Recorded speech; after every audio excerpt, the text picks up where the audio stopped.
noite, Brasil. Boa noite, Além Brasil. Estamos no ar com mais encontros, mais um encontro semanal na sua Anante TV, programa Todos Juntos. E hoje com um tema muito legal, Ergonomia 4.0. Estaremos aqui com um bate-papo virtual com o Dr. Hudson Couto. Ele está em Belo Horizonte, ele é médico do trabalho e ergonomista. E também participará desse programa conduzindo esse bate-papo virtual o Dr. Francisco Fernandes, que é o diretor científico da Anante. Eu dou boa noite a todos, são 21 horas, horário de Brasília. Passo a palavra e a condução desse trabalho ao Dr. Francisco Fernandes, diretor científico da Anante. Está lá em São Paulo. Boa noite, Dr. Francisco. Boa noite, Dr. Hudson. Sejam bem-vindos. O programa é de vocês. Boa noite a todos. Boa noite, Dr. Hudson. Boa noite, Valdir. Meu nome é Francisco Cortes Fernandes, sou diretor científico da Associação Nacional de Medicina do Trabalho. Então, como o Valdir falou, nós trazemos hoje, com muita honra, muito orgulho, o professor Hudson Araújo Couto, para conversar conosco sobre ergonomia. O Dr. Hudson é médico graduado pela Faculdade de Ciências Médicas de Minas Gerais, especialista em medicina do trabalho, doutor em administração. Ele foi diretor científico da Associação Nacional de Medicina do Trabalho, de 98 a 2004, professor universitário, coordenador de pós-graduação de Medicina do Trabalho da Faculdade de Ciências Médicas de Minas Gerais, lançou um livro de Ergonomia 4.0, agora no início de janeiro, nosso amigo pessoal, nosso amigo da Anante e meu amigo pessoal. Muito prazer, foi meu professor. Dr. Hudson, passo a palavra ao senhor. Boa noite, Francisco. Boa noite aos prezados amigos e sócios da nossa querida Anante. É a nossa alegria de estar aqui com vocês para poder comentar sobre ergonomia 4.0. E está aqui comigo, né, Denis Carvalho Couto, né, meu filho, engenheiro de segurança, engenheiro de controle e automação e pós-graduado em ergonomia. E nós temos muita alegria de estar aqui, e a convite da Anante, para poder mostrar, né, o nosso livro, que é Ergonomia 4.0, né, dos conceitos básicos à quarta revolução industrial. Nós vamos comentar sobre esse livro ao final, né, conforme nos foi permitido, nos foi autorizado, e com muita gentileza, né, com muita elegância, o diretor científico da Anante nos convidou para esse bate-papo, e ao final a gente vai comentar qual que é o conteúdo do livro. Quando o Dr. Francisco nos propôs esse tema, a doutora Rosilane também, a gente pensou em fazer assim um arrazoado sobre ergonomia. Eu separei, então, o meu caro Francisco, meus caros colegas da Anante, 10 pontos. Esses 10 pontos nós vamos gastar alguma coisa como 4 a 5 minutos em cada um, e acho que aí fica bastante dinâmico, porque ao final, meu caro Francisco, ao final de cada ponto, a gente volta para você, a gente faz um breve bate-papo para você fazer algumas questões que certamente os nossos associados têm em mente sobre isso. Os títulos seriam os seguintes, Francisco. Primeiro, por que do título do nosso livro Ergonomia 4.0? Depois nós vamos falar sobre alguns pontos fundamentais da biomecânica, né? E depois nós vamos falar, em terceiro lugar, da organização do trabalho e Lerdort, né? Reprisando e atualizando alguns conceitos. Em quarto lugar, nós vamos falar sobre gerenciamento de transtornos musculoesqueléticos. Em quinto lugar, nós vamos dedicar algum tempo a um tema importantíssimo que pouca gente sabe o que é, ergonomia cognitiva. Em sexto lugar, vamos falar também sobre outro tema emergente dos tempos atuais, bastante atual, fatores psicossociais, conforme nós vamos destacar. Que coisa, né? Aquilo que se falava tanto na década de 80, prevenção de estresse, volta à tona agora com toda a força. Em sétimo lugar, nós vamos falar então das tecnologias 4.0 que estão aí batendo às nossas portas.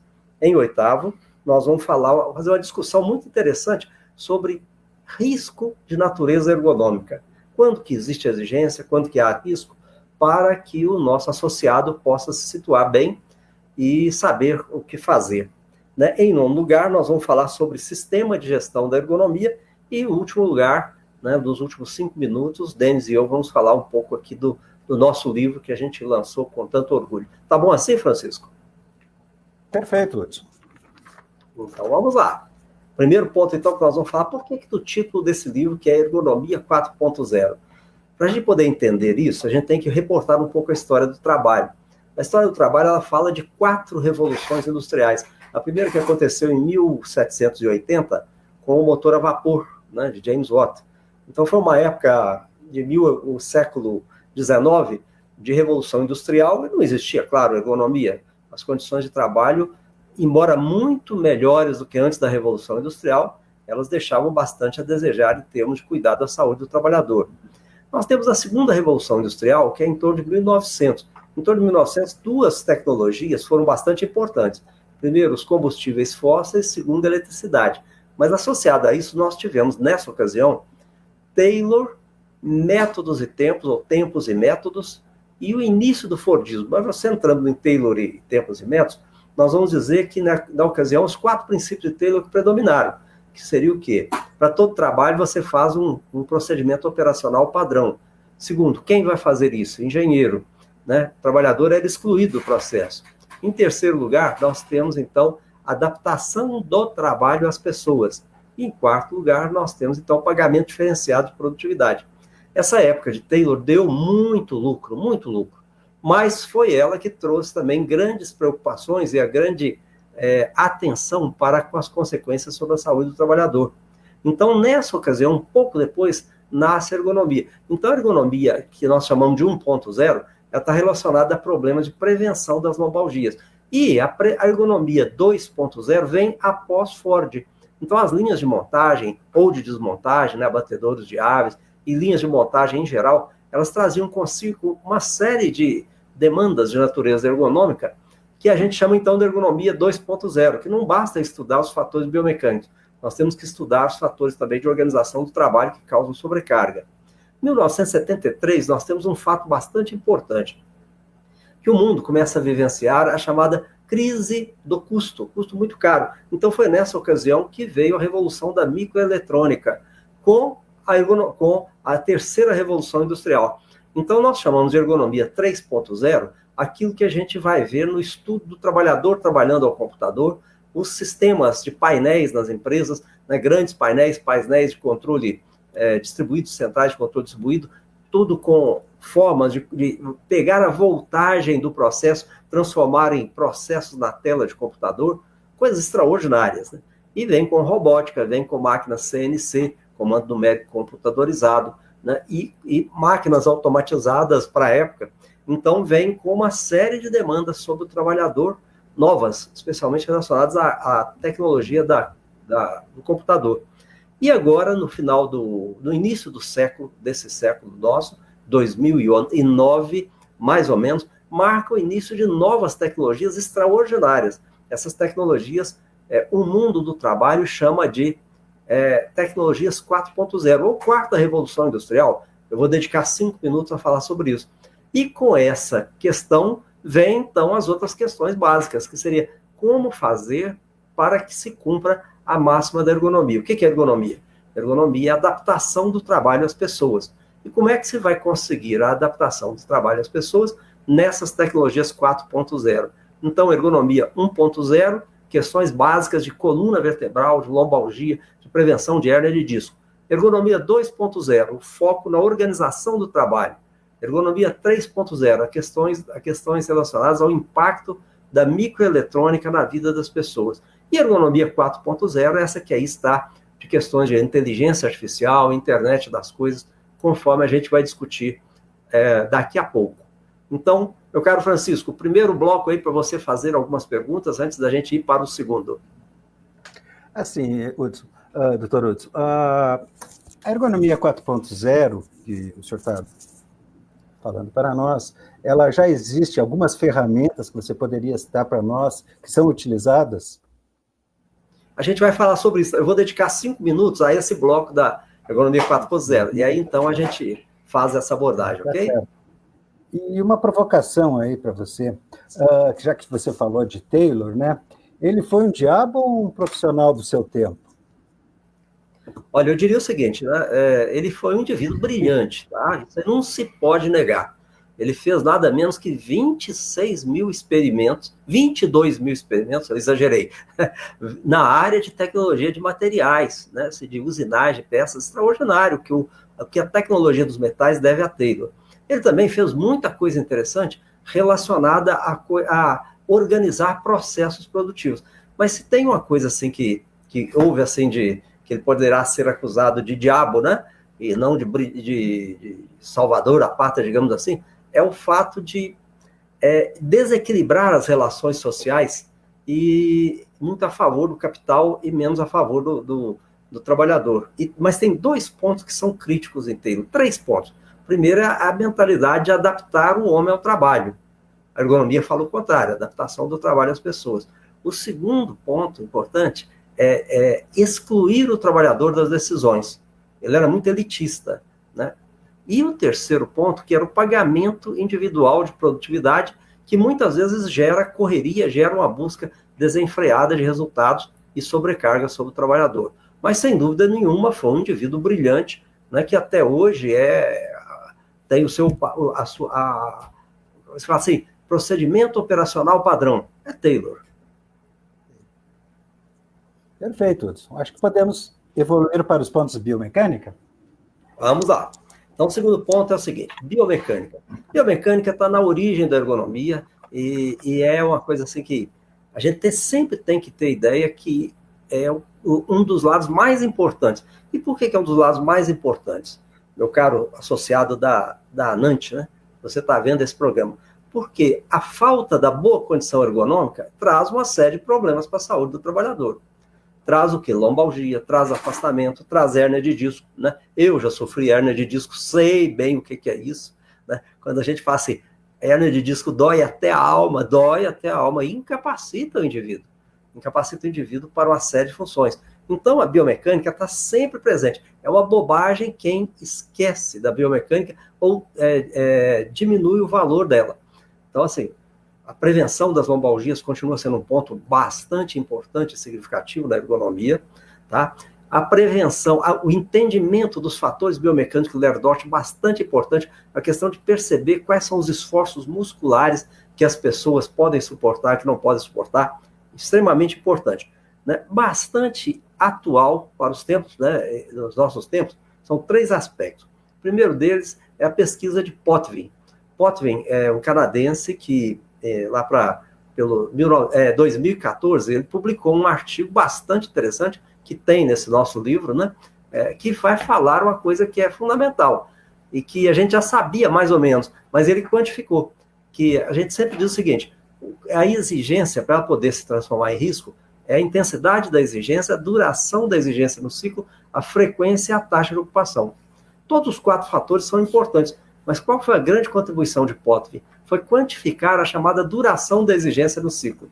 Porque sempre se falou que a pessoa que não deveria ser mais que 15% da força máxima da pessoa para esforços estáticos, e não mais que 33% para esforços dinâmicos no geral, a força que o trabalhador faz na atividade.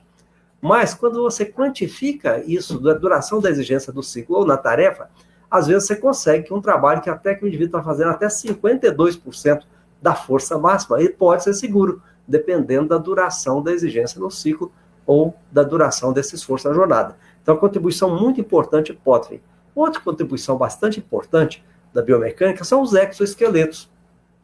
Exoesqueleto é uma coisa que nós veremos muita coisa positiva, meu caro Francisco, meu caro associado.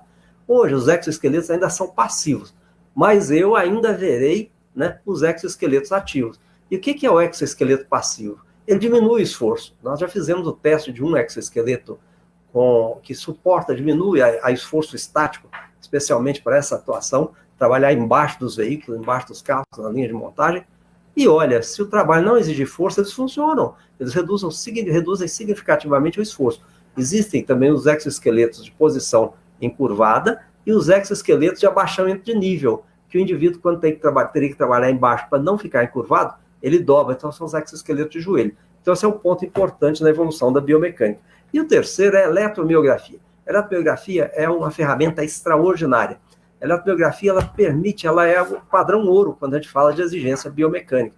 Por quê? Permite que você quantifique a intensidade do esforço que o indivíduo está fazendo, comparando com a sua capacidade máxima. Então, são os 3 pontos que eu destaco de evolução, né? Além de todos aqueles pontos, os 10 princípios da prevenção das lombalgias, a utilização adequada da musculatura no trabalho, Então, seria esse grande ponto. Vamos lá, Francisco, pergunta sobre essa questão da biomecânica. Hudson, checklists de avaliação biomecânica. Continuamos usando, tá? Eles são muito bons, Francisco, na chamada definição da exigência e não de risco.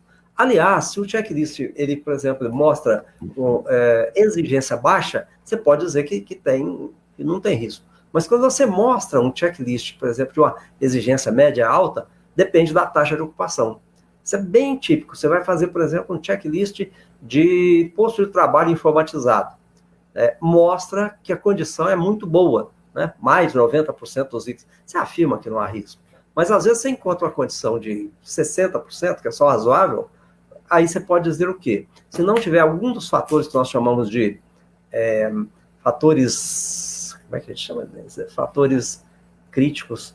Fatores tão críticos, tá? Como, por exemplo, uma cadeira que já está completamente sem condição.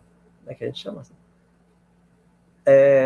Aí, você pode dizer o seguinte, a condição... Fatores excludentes, tá?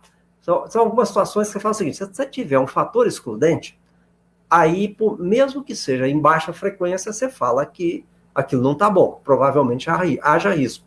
Mas se você não tiver um fator excludente, uma cadeira deteriorada, por exemplo, você pode ter, por exemplo, 60% de pontos e não ter risco. Por quê? Porque a pessoa usa pouco aquele posto de trabalho. Mas assim, a gente limita, os checklists são de alto valor, porque nos permitem fazer assim, uma revisão dos pontos importantes, mas você poderia dizer o quê? Se você tiver um bom checklist, ok, a condição é boa, não há risco. Se você tiver um checklist só mediano, veja a taxa de ocupação. Isso depende disso aí, da taxa de ocupação. Assim, eu chamei de itens de desqualificação.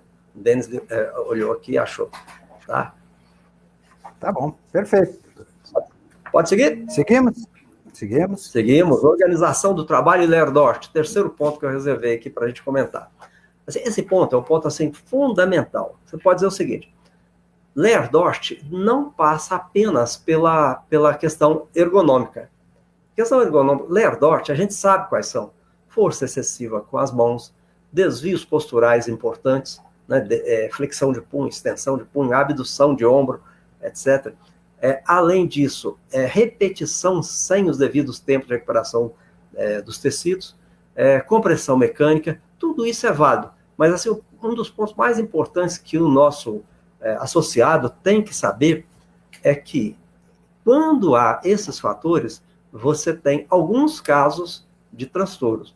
Mas quando ocorrem epidemias de Lerdort, aí os fatores de organização do trabalho e psicossociais são os mais importantes. Tá? Então, quais são os fatores de organização do trabalho? Organização do trabalho é uma coisa bem objetiva. É falar o quê? 1T e 8M. Tecnologia, maquinário, manutenção, matéria-prima, material, método, recursos do meio ambiente, mão de obra e money. Então, são esses itens, 9 fatores. Cabe ao profissional de ergonomia ir atrás de qual fator que está adequado, que está inadequado, quando ocorrem epidemias. Então, assim, eu vou dar exemplo só de 2. Então, quando você fala, por exemplo, falta de manutenção, um exemplo. O trabalho é usinar peças fundidas. Exige esforço, com certeza, né? Lixadeira, etc. Aí, de vez em quando, tem algum caso. Mas quando acontece epidemias, vá procurar o fator manutenção. Como é que está a qualidade dessas lixadeiras? Muitas vezes você vai encontrar vazamentos de ar comprimido, e aí o trabalhador tem que fazer muito mais esforço para poder fazer aquela operação. Okay? Um outro exemplo importante de método, o tempo muito apertado, o pessoal de tempos e métodos que muitas vezes não conhece ergonomia e coloca o trabalhador em tempos muito forçados que ele não tem o devido tempo de recuperação das estruturas. Então, procure os fatores de organização do trabalho, mas procure também os fatores psicossociais, porque, no caso específico de Lerdort, quando você tem pressão excessiva, as pessoas não aguentam o nível de pressão. E aí se aplica aquilo que se diz, né? Diante de pressão excessiva, Você pondo pressão numa porca, vai colocando pressão, uma hora a rosca espana. Ou a corda do violão. Você põe tensão, toca muito bem, mas se você colocar tensão excessiva, você arrebenta a corda. Então, para o nosso associado que está assistindo agora essa apresentação, é o seguinte: Lerdort, a abordagem ergonômica, explica alguns casos. Quando você tem epidemias de Lerdort, a gente tem que buscar os fatores de organização do trabalho e os fatores psicossociais, e aí a atuação muitas vezes é até muito mais difícil, porque trabalhar sobre melhoria do posto de trabalho costuma ser o ponto mais fácil e mais barato. Melhorar a organização do trabalho, né, é claro, é muito mais difícil. E muitas vezes trabalhar sobre os fatores psicossociais de pressão excessiva também é bastante difícil. Vamos lá, Francisco, perguntas. Você conhece muito bem essa realidade de trabalho repetitivo. Realmente.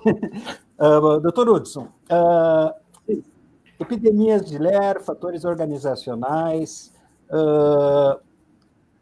Quem avalia fatores organizacionais? Médico, assistente social, recursos humanos, o engenheiro de produção? O que você acha? Todos? Consultor de ergonomia.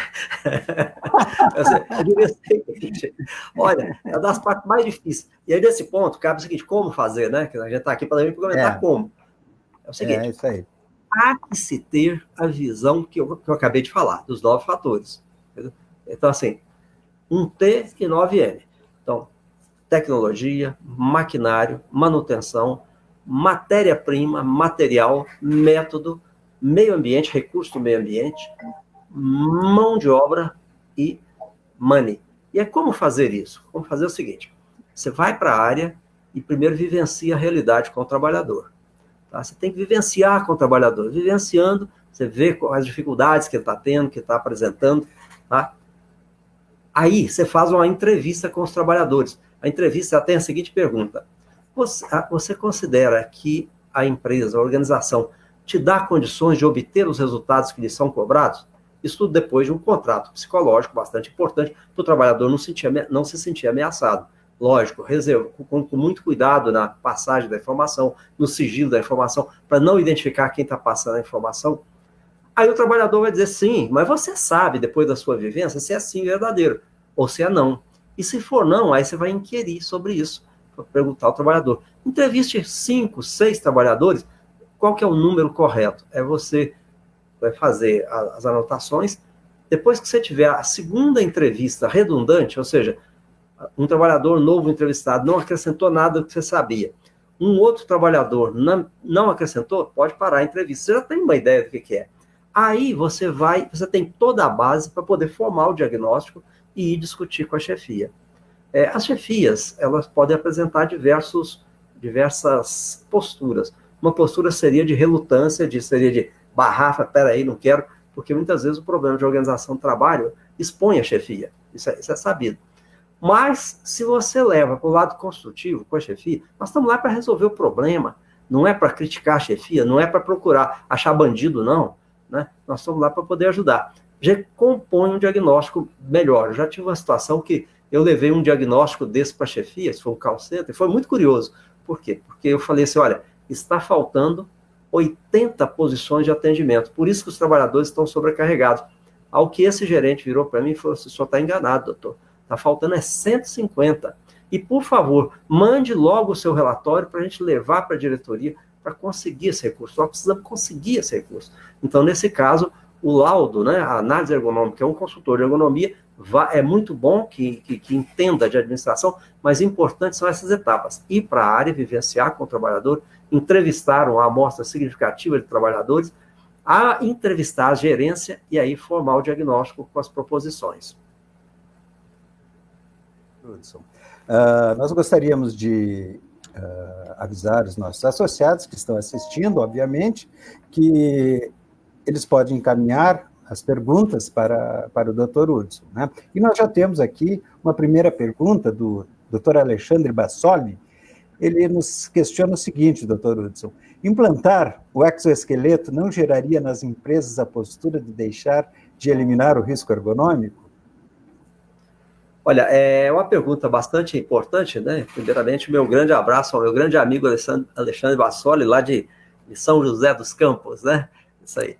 Então, é o seguinte, o exoesqueleto, ele é uma ferramenta que você utiliza quando você não tem outras alternativas. Isso é uma coisa muito clara, a gente tem feito discussão aqui com outras empresas, com outras pessoas que utilizam exoesqueleto, não é a primeira solução, mas ele é uma ferramenta, assim, extraordinária para algumas situações que nós não temos outra solução. Mas, assim, o ponto básico é você saber que o exoesqueleto não necessariamente ele acaba com o risco. Há que se verificar, por exemplo, nós fizemos nessa indústria que a gente fez a avaliação, eram duas funções. Para uma delas, que o esforço do trabalho era fundamentalmente estático, o exoesqueleto ajudou bastante, né? E realmente resolveu o problema. Tá? Mas para outra função, o trabalhador tinha que trabalhar embaixo do carro, mas ele tinha, por exemplo, que pegar o peito de aço do carro, naquela chapa que fica embaixo, que pesa 9 quilos. Não vai adiantar. Aí eu tinha que fazer o parafusamento.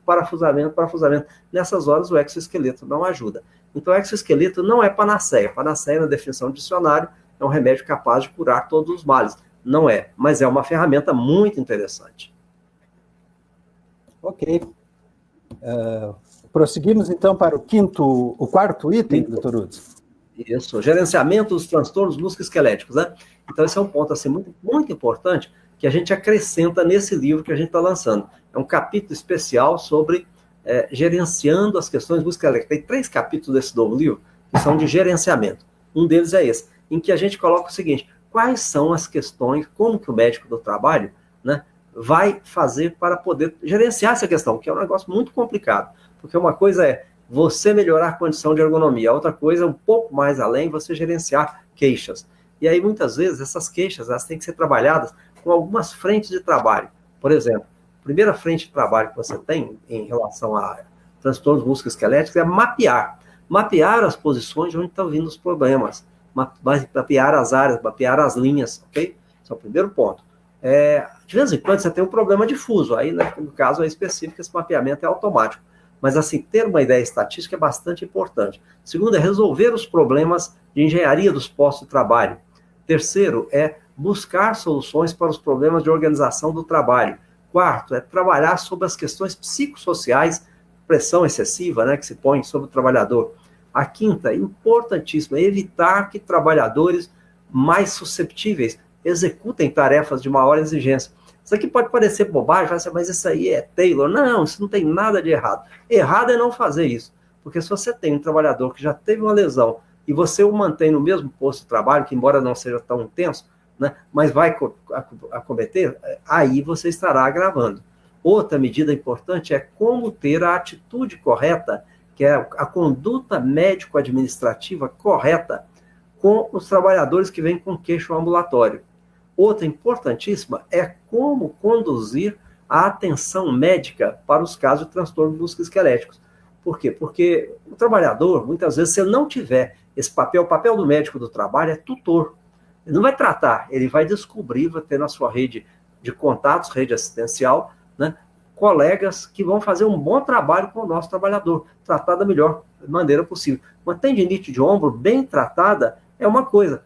Mal conduzida, o trabalhador fica aí na rua da amargura, muitas vezes com cirurgias indevidas, tá? E aí sim ele vai ter sequelas importantes. Então, esse tipo de conduta com o trabalhador, para poder ter um melhor tratamento, é uma medida importante. Outra medida importantíssima é a questão de acompanhar as ações legais. Eu diria o seguinte, um dos pontos muito importantes é um bom admissional, boas revisões periódicas, tá? Mas assim, se não foi feito nada disso, um ótimo demissional. Quando você faz um ótimo demissional e dá o apto com boa certeza que aquele trabalhador não está cometido, ou um inapto com a boa certeza que ele não poderia ser demitido, você está evitando um monte de problemas, né? E o último item seria a reabilitação. Reabilitação em transtornos musculoesqueléticos tem que se tomar muito cuidado, porque ela é possível, mas os resultados só existem quanto mais precocemente acontece esse processo de reabilitação. Né? O trabalhador que ficou afastado por lerdose mais de um ano, nossa, a volta é extremamente pouco provável. No caso de lombalgia, não é tão complicado, não. Mas assim, a gente dedica um capítulo especial desse livro ao gerenciamento dos transtornos musculoesqueléticos. Ok, doutor Hudson. A gente sabe que os trabalhadores afastados do INSS, ou seja, mais de 15 dias afastados por Lerdort, já estão de conhecimento da empresa. Mas como que nós fazemos com aqueles que você chama de a ponta do iceberg? Como que a gente faz para identificar esses trabalhadores que estão em fases iniciais, que teoricamente seriam os trabalhadores que deveriam ter uma assistência maior da empresa para que eles não viessem a desenvolver um quadro mais severo? Olha, algum tempo atrás, lá para 2002, numa consultoria em Manaus, com um colega nosso da ANANT, doutor Tacílio, eu aprendi uma coisa assim que marcou profundamente a minha atuação profissional e toda empresa que eu presto consultoria de ergonomia, eu instituo. Chama-se senso de ergonomia. E o que vem a ser o senso de ergonomia? Durante a revisão periódica, alguém, pode ser o médico do trabalho, mas pode ser o enfermeiro do trabalho, pode ser o fisioterapeuta ou um terapeuta ocupacional, são as pessoas qualificadas para tal. A gente faz uma entrevista com o trabalhador, e nessa entrevista a gente pergunta o seguinte: você tem no seu trabalho alguma situação que lhe cause desconforto, dificuldade, fadiga, dolorimento ou dor? A resposta é: sim, tem. Qual é a operação qual a parte do corpo que está sendo acometida? É a coluna. Qual é a operação que está te ocasionando isso? A gente detalha ao máximo a operação. E nesse caso, quando a gente tem a ajuda desses outros profissionais que eu falei da equipe, a gente manda que eles vão lá até a área, detalhem direitinho o que é. E quarta pergunta que a gente faz para o trabalhador: o que você acha que deve ser feito para poder resolver isso? Hoje a gente acrescentou mais uma função, que é a quê? Você considera que no seu trabalho há também algum risco de acidente por conta do jeito que tem que fazer a operação, por não ter outro jeito de fazer a operação?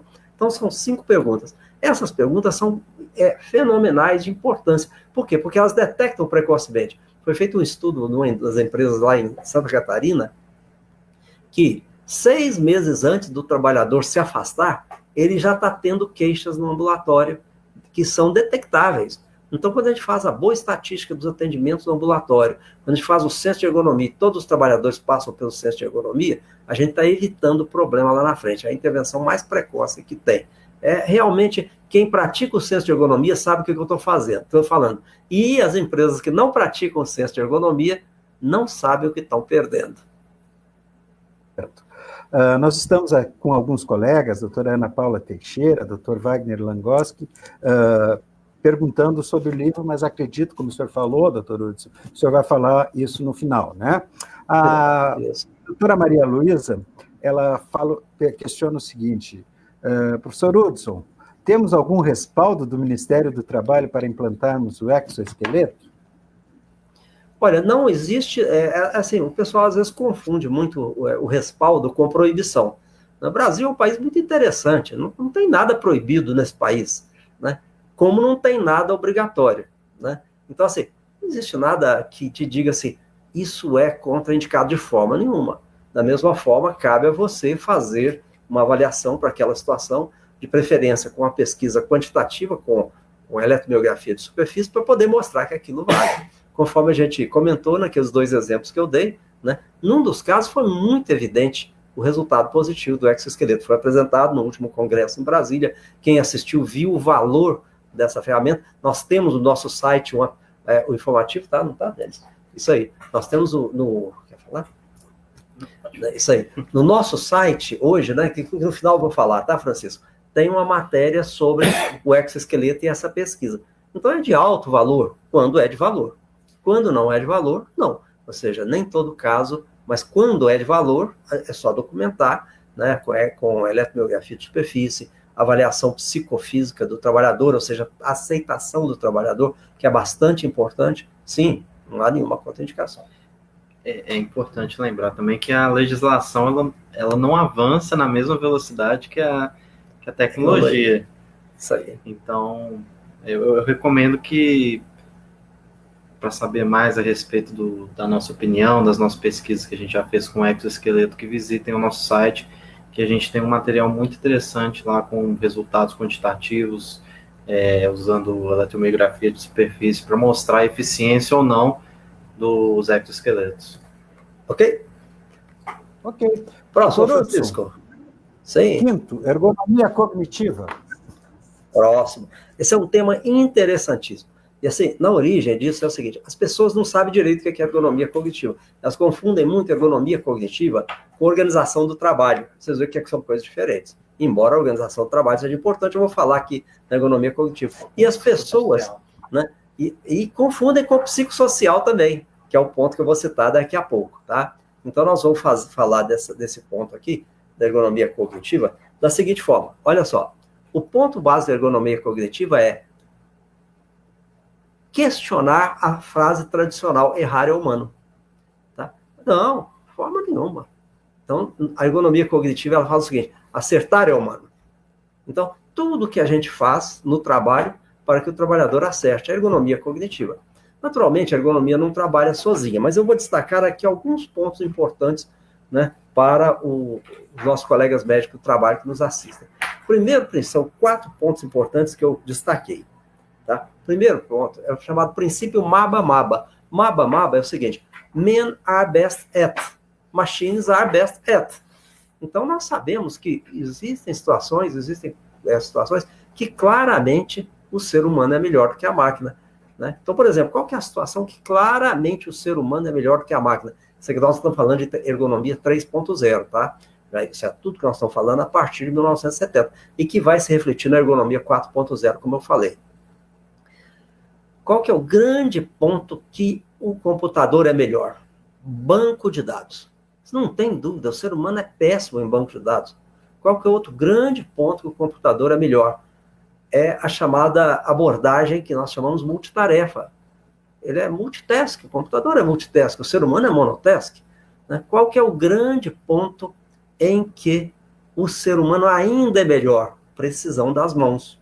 Embora o robô da Vinci já dê sinais aí, digamos assim, as garras do doutor, já está mostrando as suas garras, digamos assim. Tá? Qual que é o outro ponto, né, que nós diríamos o seguinte, que o ser humano é insuperável, é na consciência dos processos. Então, assim, men are best at, machines are best at. Embora, quando você vai falar sobre consciência dos processos, em termos de banco de dados já conhecido e filtrar, garimpar, nós estamos falando em alguma coisa que a máquina é melhor do que o ser humano, seria um tema, daqui a pouco eu vou falar sobre a inteligência artificial. Então, esse é um princípio importante, MABA-MABA. O segundo princípio importante em ergonomia cognitiva é a gente saber por que o ser humano erra.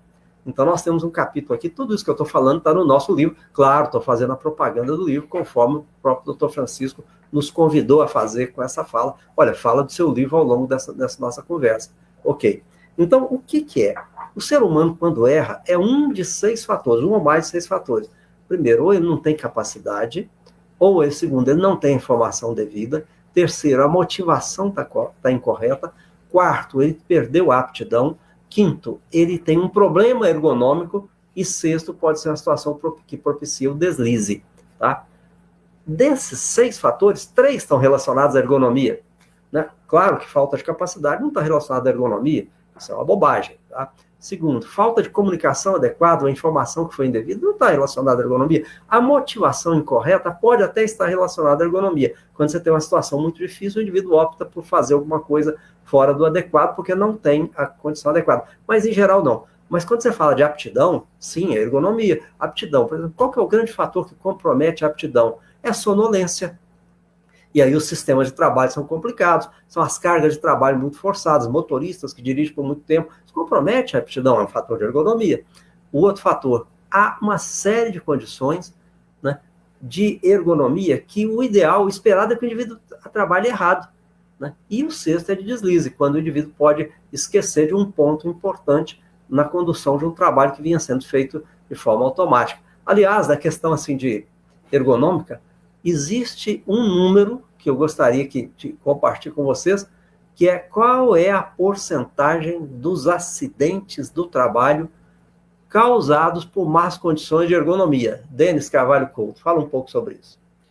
Bom, nas pesquisas que a gente fez de um outro livro nosso, que se chama Um Novo Olhar na Prevenção de Acidentes do Trabalho, nós descobrimos um número de 41% dos acidentes de trabalho típico em empresas que tem um fator importante de má condição de ergonomia em sua origem.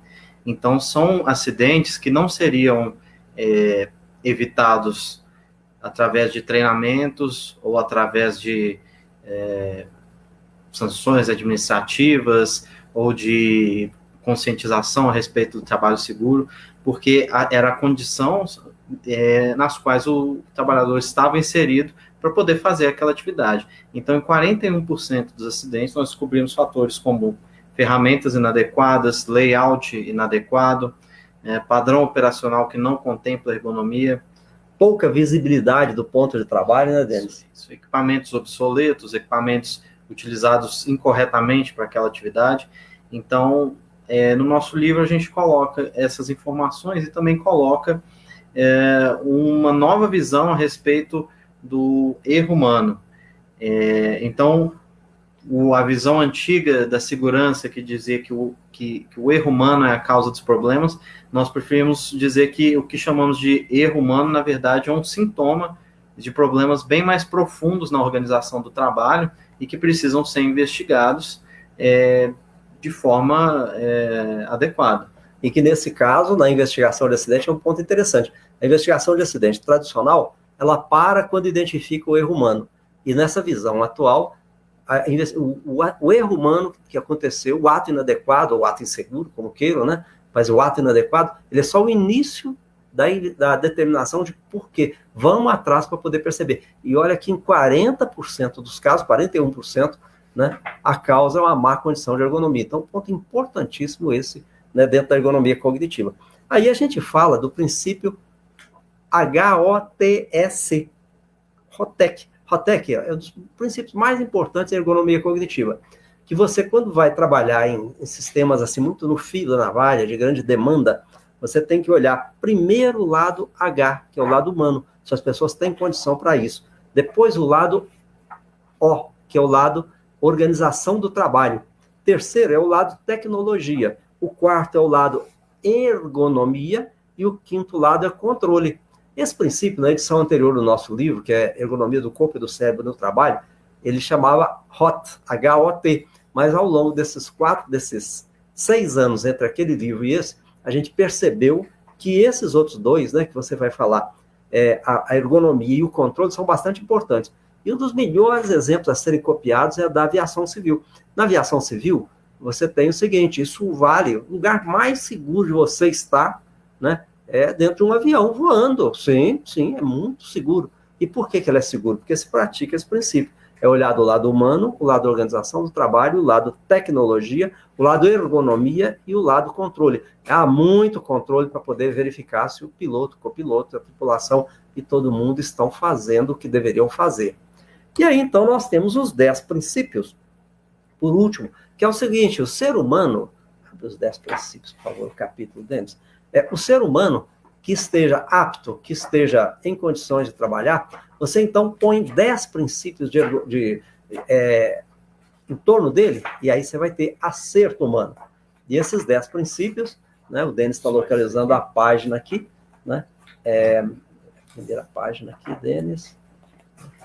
E a gente também não sabe tudo de cor, né, meu caro Francisco? Aqui, né, que é o seguinte, primeiro, olha só, percepção visual. Segundo, estado de alerta. Terceiro, a carga mental e condições ambientais para percepção. Quarto, acessórios para memória. Quinto, aplicativos intuitivos. Sexto, interface boa lá no painel, etc. Sétimo, alertas adequados. Oitavo, tecnologias de aumento da confiabilidade humana. Nona, prevenção do deslize e outras formas involuntárias de erro. E o 10º, já nos aproximando agora das tecnologias 4.0, Expert Systems e sistemas de inteligência artificial. Você veja que bacana. Então, com tudo isso, capítulo extraordinariamente importante dentro da ergonomia cognitiva, e que, no fundo, quer dizer o seguinte, o previsto não é o ser humano errar, não. Faça tudo isso que o ser humano vai acertar.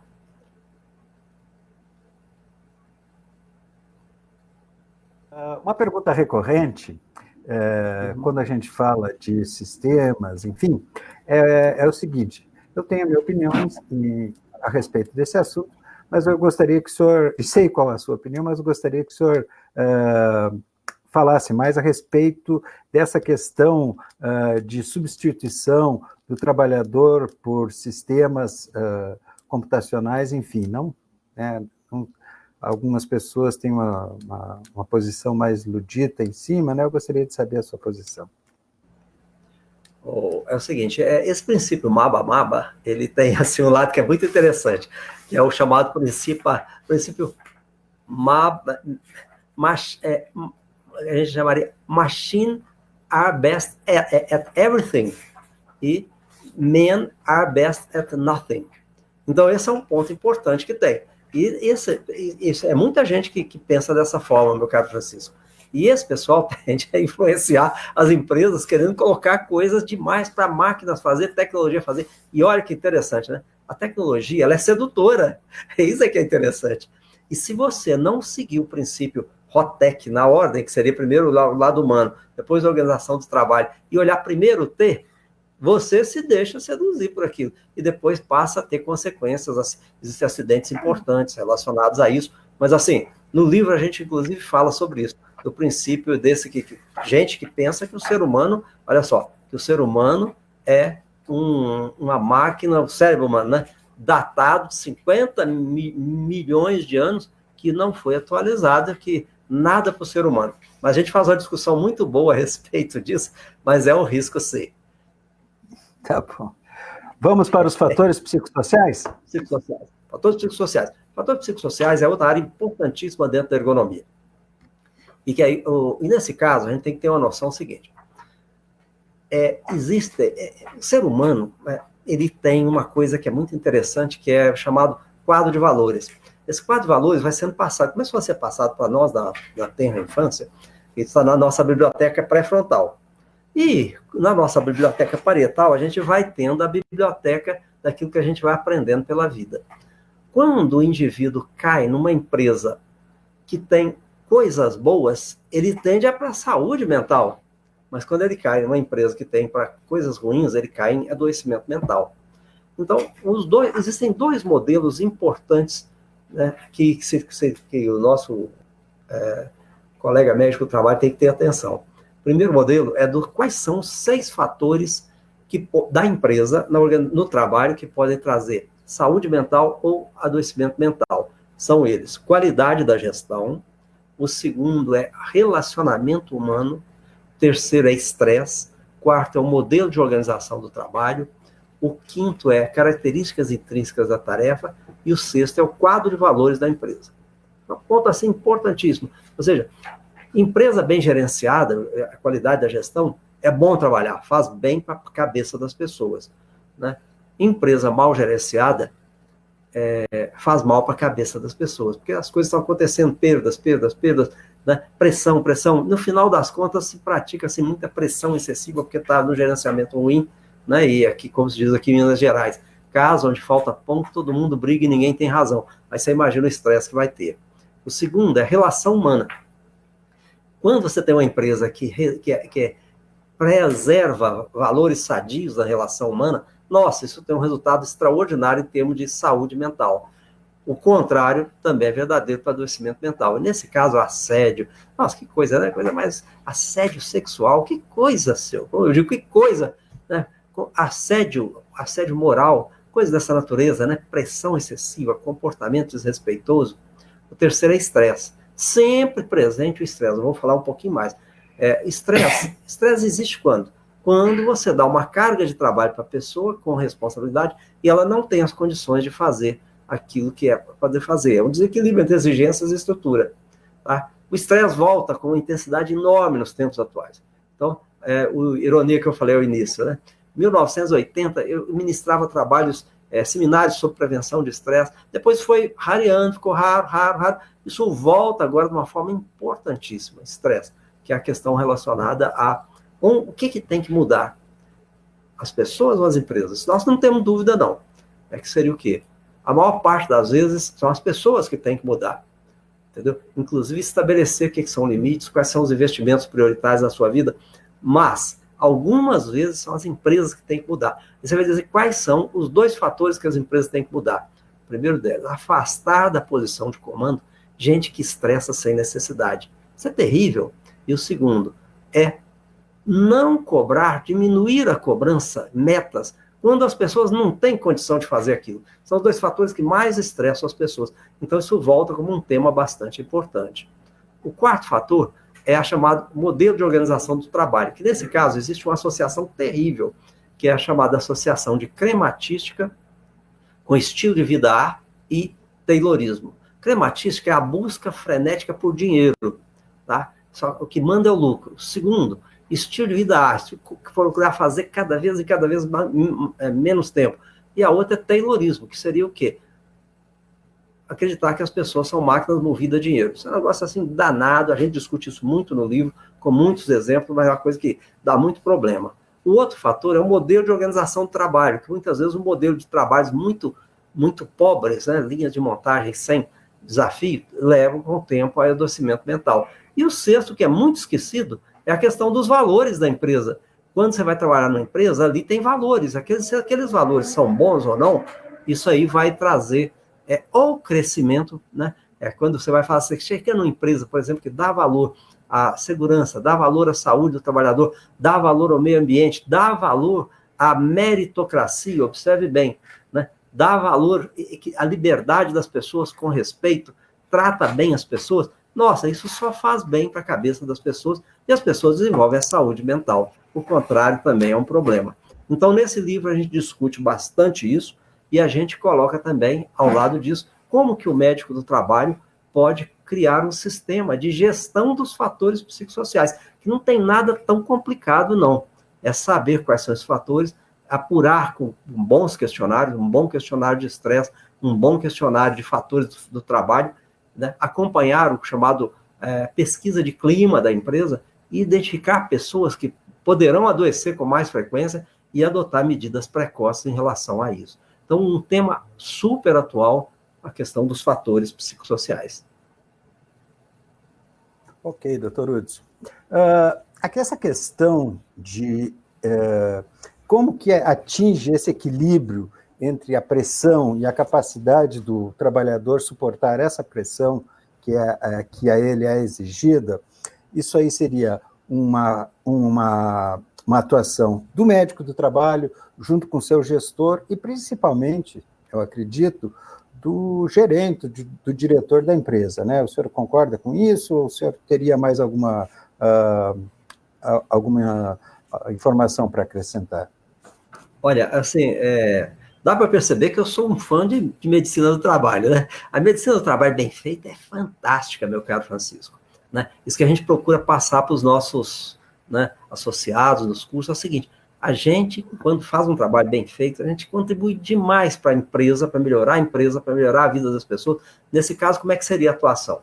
Da mesma forma que eu falei que tem um senso de ergonomia, lá daquela entrevista inicial, também instituir, né, o questionário que é o SRQ 20, que é o Self-Reported Questionnaire 20, 20 questões da Organização Mundial da Saúde que vão dizer se a pessoa está em sofrimento mental ou não. Aquelas pessoas em sofrimento mental, a gente tem uma abordagem individualizada para poder identificar o que é o problema. Muitas vezes o problema não é relacionado ao trabalho, mas é relacionado lá fora. E aí a gente pode ajudar, criar meios de ajudar. Tá? Agora, vamos supor que o problema seja relacionado à empresa.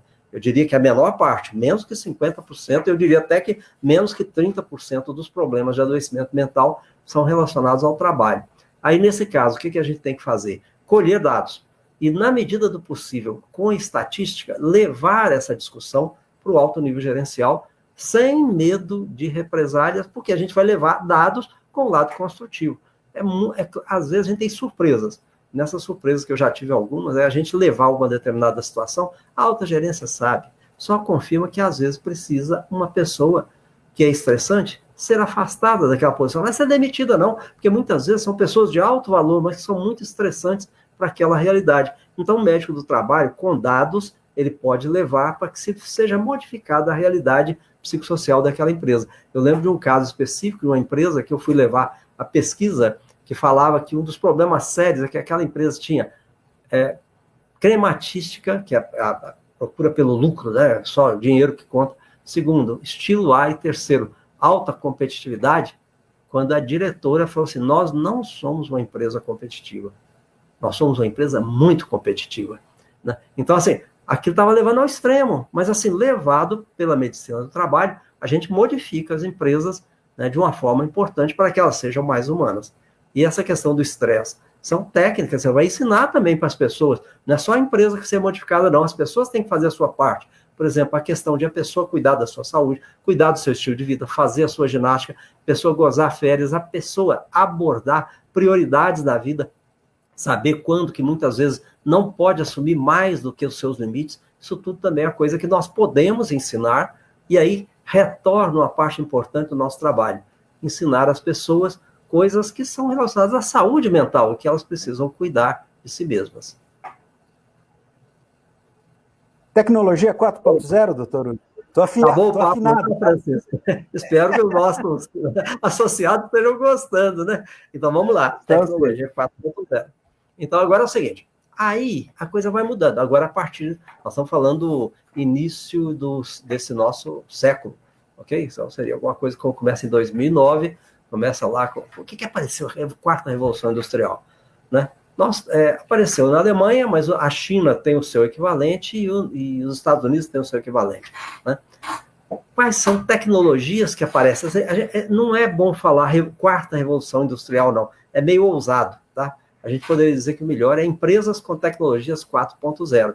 E o que seria isso? É um conjunto de ferramentas que vêm aí, que estão aí, né? Batendo a porta, muitas delas baratas, observe bem, outras caras, tá? Mas que vem com uma mudança assim, enorme de produtividade, que não é tão grande assim, não. Então, por exemplo, vamos falar o que são isso. Internet das coisas. É uma revolução, mas não é uma revolução cara de forma nenhuma, né? Nós temos a internet das coisas no nosso celular, no nosso carro, uma série de situações que não são difíceis de se conseguir. Agora, a internet das coisas, junto com um bom sistema de internet, tem que ter um bom sistema de cibersegurança, modifica as empresas para muito melhor, em termos de processo, de agilidade do processo, segurança da informação, tira um monte de fibra ótica, tá? Passa a comunicação a ser feita de uma forma muito mais direta, com sensores relativamente baratos.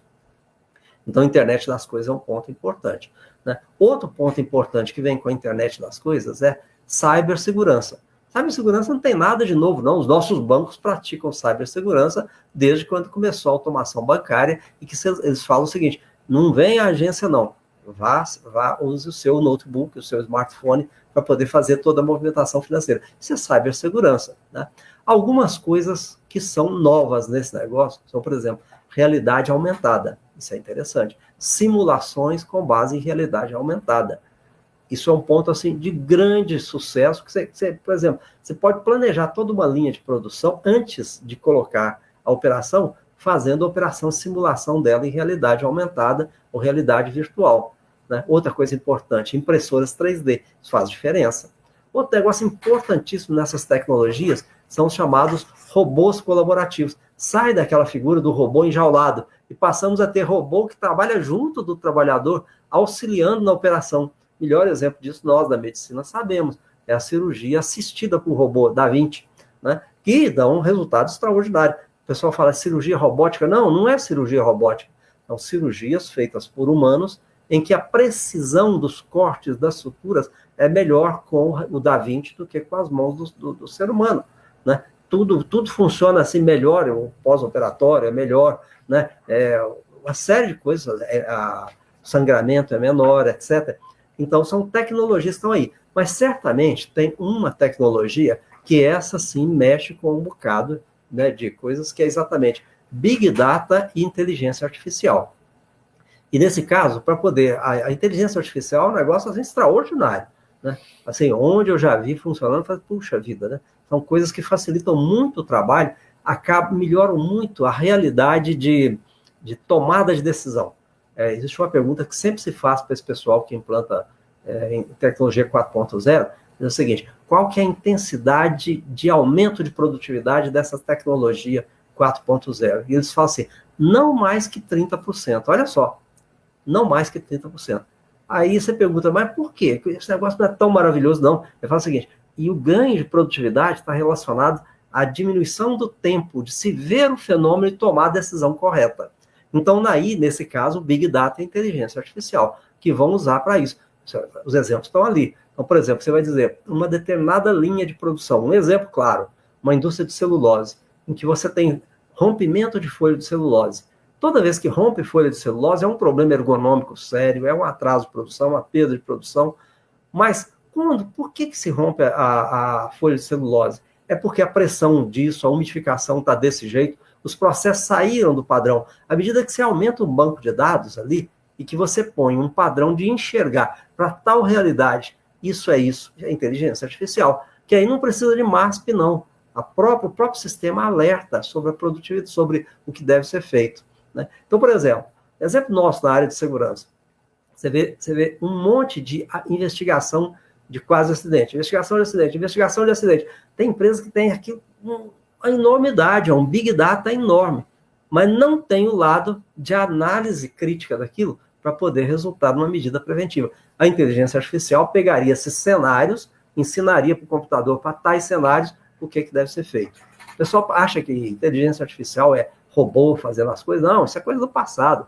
Inteligência artificial são sistemas sendo analisados, garimpados, big data garimpados por computadores comuns. Esse meu computador que nós estamos fazendo em videoconferência pode ser utilizado em inteligência artificial, desde que eu tenha um big data para poder analisar e que eu trabalhe sobre cenários em relação a isso. Então, são coisas extraordinárias. Aqui no livro a gente mostra uma série de situações que já estão acontecendo. Claro, a gente acredita nisso, isso vai melhorar muito dos processos repetitivos, demora em tomar a decisão. Então, isso tudo vai acontecer, está acontecendo já. Agora, tem repercussões. Quais são as repercussões em termos de ergonomia? Eu diria que são os seguintes. Primeiro, que vai diminuir o número de pessoas próprias da empresa e vai aumentar a quantidade de pessoas, de firmas de TIC. Hoje a gente não fala mais TI. TI seria Tecnologia da Informação. Hoje a gente fala de TIC, Tecnologia da Informação e Comunicação, porque tem que andar juntos. Comunicação tem que andar junto com a Tecnologia da Informação. Então vai aumentar muito o número de pessoas de TIC dentro da empresa. Segundo, esse pessoal de TIC vai ter o trabalho que nós chamamos, Francisco, né? Eu gosto muito da sopa de letras, você sabe disso, né? É o trabalho TTTQL. E TTTQL é trabalhar o tempo todo em qualquer lugar. E é isso aí, nós vamos ter que vigiar esse pessoal para poder ver se a carga de trabalho deles não está excessiva, tá? O pessoal da própria empresa, a equipe própria, vai ser diminuído em termos de tamanho, né? Então nós vamos ter um descompasso. E quem muito vai ter impacto é o pessoal de gerência. Gerência vai ter um trabalho enorme para poder manter esses sistemas funcionando, porque esses sistemas têm cibersegurança. Você imagina um dia que cibersegurança falha, nossa, toda a demanda que vai existir em relação a TTTQL, né, ser chamado de madrugada, etc. Então, isso tudo está aí, e aí no livro a gente aborda como que isso existe. Né? São menos problemas do que a gente imagina, especialmente com o pessoal da ética. A gente discute os aspectos éticos envolvidos, né? Mas assim, tem um trabalho bacana para a gente acompanhar dentro dessas tecnologias 4.0. Denis, quer acrescentar algum ponto em relação a isso? Acho interessante destacar que muita gente confunde algumas nomenclaturas, acha que robô estaria dentro das tecnologias 4.0, o exoesqueleto algumas pessoas acham que mas na verdade as tecnologias 4.0 são muitas tecnologias de TI, tecnologia de informação. Então, como ele citou, internet das coisas, inteligência artificial, os robôs ficaram lá na terceira revolução industrial e estão voltando agora sob a forma dos robôs colaborativos. Mas é importante saber diferenciar essas tecnologias, porque muitas vezes a gente acha que está falando de alguma coisa e, na verdade, é outra. Olá, meu caro Francisco. Perfeito. Perguntas? Primeiro, atualizar que a nossa audiência está muito boa. Parabéns, professor Hudson. Né? Parabéns, também, né? Eu gostaria de fazer um questionamento, depois eu tenho uma outra pergunta. Como é que as empresas no Brasil estão nesse sistema de tecnologias 4.0, estão comparadas com as empresas no exterior? Olha, a gente tem que entender o seguinte, o Brasil é um país muito grande, então você tem diferenciações, claro, né? Então, por exemplo, quem está mais adiantado são os estados de São Paulo, Paraná, Santa Catarina. Porque Minas Gerais está meio atrasada, tá?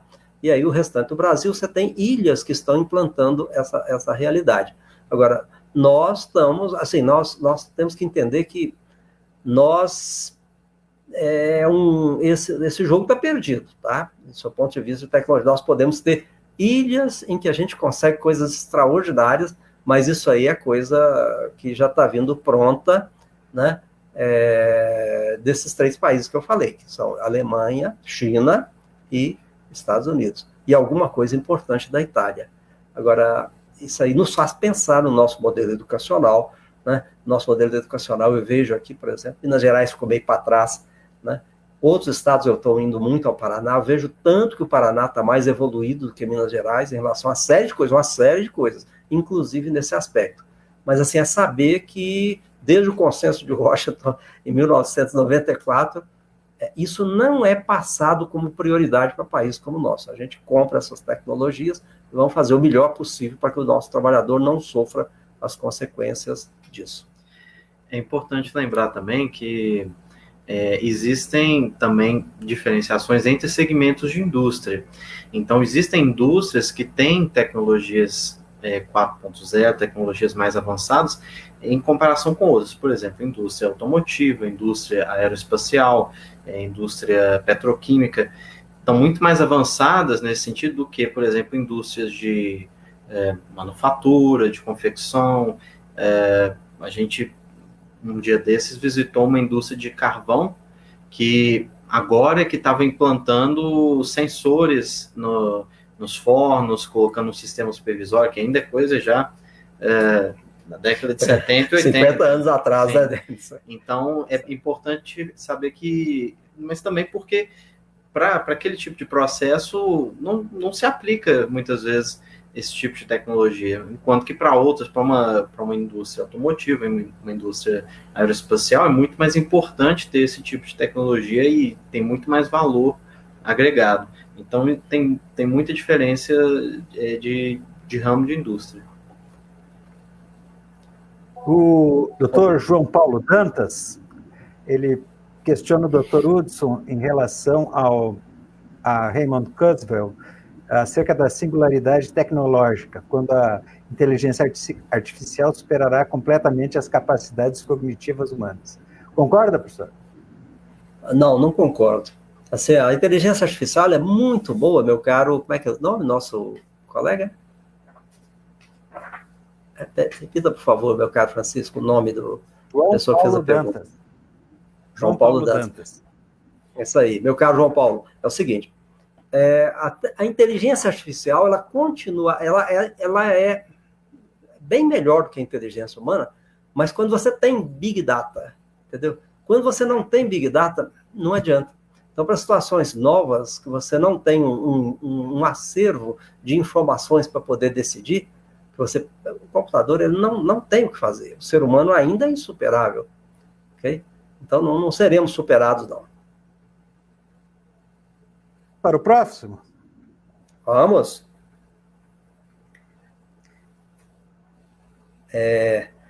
Distinção entre exigências e risco. Né? Ponto importante. Né? Ô, Francisco, só para eu poder saber em termos de administração do tempo, existe um tempo pré-definido ou podemos discutir? Estamos já quase no limite, professor. Ah, é? Então vamos. Então, eu vou ser mais objetivo aqui agora. Então tá, é o seguinte. Mas o pessoal está gostando. Tá muito, acho que está muito legal, né? Acho que está muito bom, fico muito satisfeito, né? Acho que o Denis também está gostando muito de participar. E é o seguinte, uma coisa muito importante é distinguir entre exigência e risco ergonômico. A gente pode dizer assim, a gente, a partir de agora, até no livro, o pessoal vai perceber, o pessoal que lê os nossos livros, a gente vai ver que rarissimamente a gente usa o termo risco ergonômico, ou risco por condição de ergonomia. E por quê? Porque é necessário, para poder fazer essa análise, tem que tomar muito cuidado, muita responsabilidade, afirmar que não há risco ergonômico é uma atitude extremamente responsável e difícil, afirmar que há risco ergonômico é uma atitude extremamente responsável e difícil. Mas para isso tem que ser feita uma análise detalhada da intensidade da exigência, da duração da exigência no ciclo, da frequência e da taxa de ocupação. Na medida do possível, usar ferramentas quantitativas. Então, ferramentas quantitativas são o quê? São dinamometrias, eletromiografia de superfície, né, tabelas da Liberty. E eu diria para você, né, o método Thornton, que é de nossa autoria, que continua sendo muito bom. Nós vamos atualizar agora algumas ferramentas a partir desse ano. Está com o projeto aí do livro, né, e do outro livro, do Dr. Paulo Zeto, para a gente concluir. Concluímos, agora vamos atualizar muita coisa do Thornton, de voltar a mostrar a utilidade daquela ferramenta. Mas eu diria que no caso específico do trabalho mental, você vai dizer assim, como é que você faz em relação à carga cognitiva, para poder saber se tem risco ou não? Gente, é mapa, monitoramento ambulatorial da pressão arterial. Ferramenta extraordinária, você põe o mapa, e a pessoa vai ter a pressão arterial medida a cada 10 minutos, e você, ao final, faz a análise, a pessoa anota a cada 10 minutos o que estava fazendo, ao final a gente sabe direitinho, né, o que a pessoa vai responder quando a gente vai perguntar o seguinte: como é que foi o seu dia de trabalho? Foi pesado, foi tenso ou foi fácil? A gente sabe direitinho com base no mapa. Então o mapa está aí uma ferramenta específica, a gente ensina como usar, mas a gente sempre chama a atenção desse item, tomar muito cuidado, e no livro a gente repete como que é que deve ser feito, sendo que essa avaliação ela é restrita a profissionais consultores de ergonomia, né, que não, definir se tem risco ergonômico ou não tem. Posso passar para o ponto seguinte, Francisco? Sistema de gestão? Vamos lá. Vamos lá. Então, o sistema de gestão é o seguinte. São palavras, uma palavra que está caindo em desuso é PCMSO. Outra palavra, outro termo que está caindo em desuso é PPRA. E assim, não tem nada de errado nisso, não. Isso é questão de obsolescência natural. Então, hoje se fala 3 termos: PGR, Programa de Gestão de Riscos, né? GRO, Gestão de Riscos Operacionais, mas provavelmente os 2 melhores termos, falo 4 termos, 2 melhores termos é segurança no processo e sistema integrado de gestão. Segurança no processo significa muito, significa que engenheiros de produção têm que assumir que não é só produzir, eles têm que se envolver profundamente na segurança do processo. Que engenheiros de segurança têm que entender profundamente todos os processos, e que médicos do trabalho também. Nesse ponto eu lembro de um livro que a gente traduziu uma vez, né, que é o livro do Burgess, né, Identificação de Possíveis Riscos à Saúde do Trabalhador. É um livro que faz falta até hoje, né, que é assim, que até hoje é referência. Por quê? Porque ele falava nas mínimas coisas, como que o médico do trabalho pode olhar um processo e que vai dizer o seguinte: epa, ali eu tenho que ter atenção. Segurança no processo. E agora vamos para segurança e ergonomia. Segurança ergonômica. Segurança ergonômica a gente garante instituindo o sistema de gestão da ergonomia, sistema integrado da ergonomia, o chamado SIG-Ergo, Sistema Integrado de Gestão da Ergonomia. O Dr. Alessandro Bassoli, que está nos assistindo, sabe o que é isso muito bem, porque ele praticou muito tempo na empresa na qual ele trabalhava e que a gente se encontrou diversas vezes. É você fazer um panorama ergonômico da empresa, ou seja, você, com 95% de confiabilidade, ou seja, você fazer o seguinte: quais são as áreas, quais são questões de risco em cada uma dessas áreas, de alto risco, de risco de acidente, mas também as de DDF, desconforto, dificuldade, fadiga, e as de IMP, improvável, mas possível. Com esse mapeamento, você contrata com a direção da empresa como é que vai ser aquilo em 1, 2, 3, 4, 5 anos, não mais que 5 anos. É uma empresa que a gente presta consultoria hoje em sistema de gestão, que ela em 2016 fez esse panorama e contratou 2022 sem risco ergonômico.